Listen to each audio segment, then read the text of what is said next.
Hey everyone, welcome back to our channel.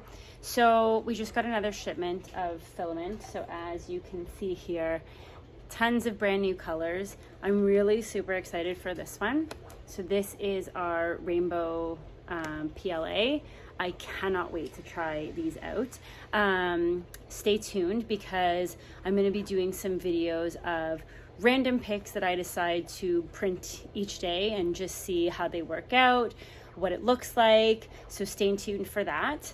But here's the problem. We have a bunch of filament. We got a bunch of new orders. And our biggest issue right now is we are trying to figure out how to store them.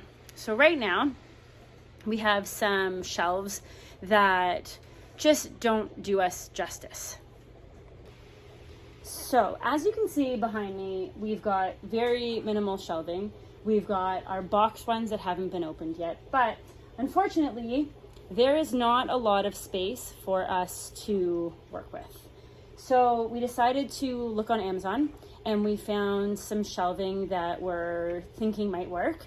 So I want you to stay tuned for that in the next video to see how we are going to store our new filament, because obviously we do not have enough room, and with all the orders that are coming in, we need a better way to store them, especially the ones that are open. So please stay tuned to that.